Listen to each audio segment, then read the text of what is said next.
After fighting with the Hilljack over the last case of Monster at the Circle K, I begin the video heading north on Business Route 17 while entering Surfside Beach from the south. This town is about 8 miles southwest of the Redneck Riviera, and some say that it reminds them of what Myrtle Beach used to be like years ago. There's some development in Surfside Beach, but as you'll see up ahead, once we get to the beach, it's nothing like the overcrowdedness that you see in Myrtle Beach proper. This is the major route in town, where you can find all of the fast food chains. You also have a bunch of quirky tourist shops along with miniature theme parks and golf courses, and to the left is the Surfside Beach Wild Water and Wheels Water Park. Now that's a wild name, if I've ever seen one. Well, I'll say this. We're not at the beach yet, but if you're someone who likes chilling at the beach and you like being near some civilization, you like being in town, Surfside Beach is definitely a good option when compared to Myrtle Beach. Same beauty, same beach, but less drama. Now, if you want an entirely secluded beach, you might want to check out Huntington Beach State Park about 10 miles south of here, as over there, you don't have any hotels, any homes, any high-rises. It's just sand dunes, trees, and water. It's actually really nice. But I get it, because sometimes you like the environment of being in a beach town, and sometimes you want to be more secluded like out at Huntington Beach State Park. But as you'll see up ahead when we get to the beach, Surfside Beach is pretty good at being a beach town. Anyway, Surfside Beach is a small suburb of Myrtle Beach. It's often associated with its neighbor to the south of Garden City. For a video on that, and for a video on other places in the Myrtle Beach area, make sure to check out my Myrtle Beach playlist, which is linked down below. Also, if you enjoy this type of video, make sure to hit that like button, subscribe, and hit that notification bell so that you can be notified every time that I upload a new video. Alright, so on with the script. When it comes to the history of Surfside Beach, South Carolina, the first activity here was back in the 1800s, and it was actually farmland. Officially, it was called the Ark Plantation. The owner of the plantation died in 1865, however, and his kids sold off the land. In the 1900s, the land was settled by wealthy families from New York. At first, it was called Roach's Beach. Who in the heck would name a beach resort town that?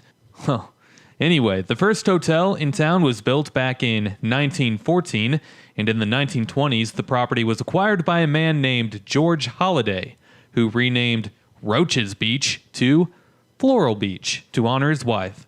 How sweet. There were a few stores and a few rental cottages in Floral Beach, but the place never grew to be that popular over the next several decades. In 1952, a new group of investors purchased the property, and these guys finally got the name right by calling it Surfside Beach. We're now going to make a right turn and head towards the beach.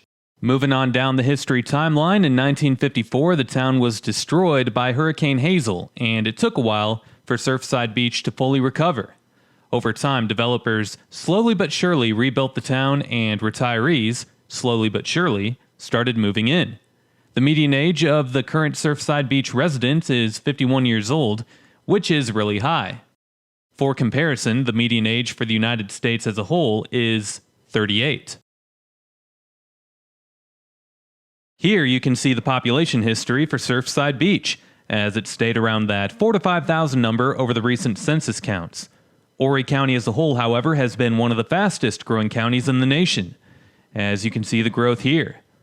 All the residents of Surfside Beach can do is hope that their city doesn't get overcrowded, such as the cities of Myrtle Beach and North Myrtle Beach to the north, and I say that because it just kind of seems like the type of community that wants to keep development at a minimum. They want to keep their single-family homes, and they don't want the beachfront to be overcrowded with high-rises and hotels.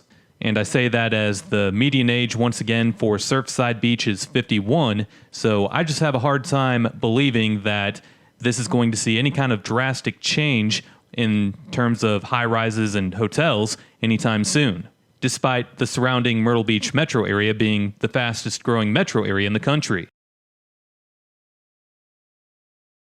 Before we made the turn, when looking out the window at the unsponsored side cam, you can see that 1 block before the beach, the homes transition from being on the ground to being elevated. For whatever that's worth.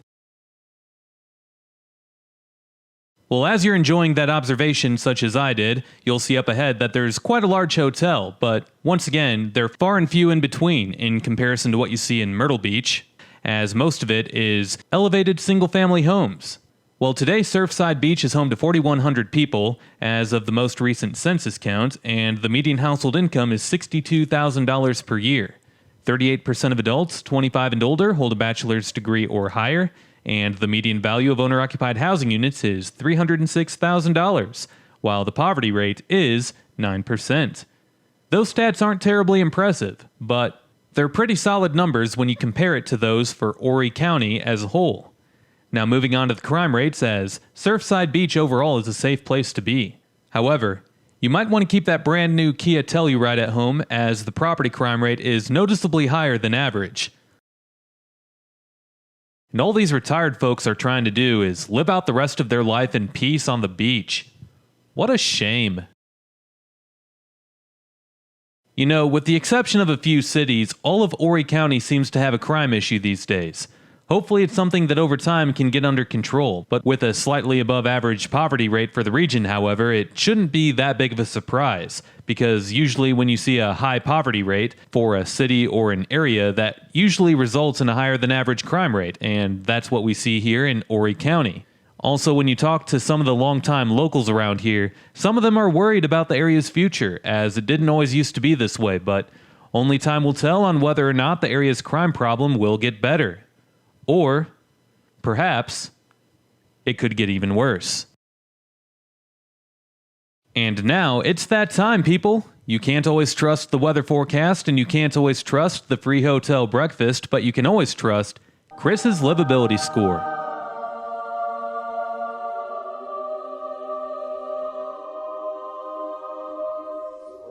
When it comes to the education, the public high school is located outside of the city limits, but Surfside Beach is essentially a retirement community, so that's not so much of a concern. But for the ones who it is a concern for, St. James High School is actually one of the better schools in Horry County. In fact, U.S. News ranks it as the 17th best high school in all of South Carolina and the best high school in the Myrtle Beach area.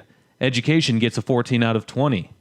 When it comes to the crime, it's not terrible, but I would have liked to have seen that property crime rate be lower than it is. It gets a 13 out of 20. The next category is downtown, and we're actually driving past downtown Surfside Beach right now. It's pretty small, however there's a few touristy shops and there's a few restaurants. There's also a pier, and that's always nice. It gets an 11 out of 20.